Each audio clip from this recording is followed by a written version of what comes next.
शेती सेवा हीच खरी जाण म्हणी एवढी पान मळा रान मळा शोभा देई केवढी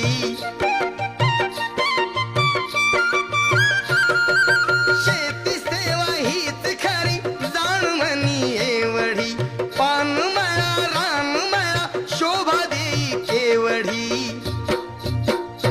गाठू उत्पन्न शिखर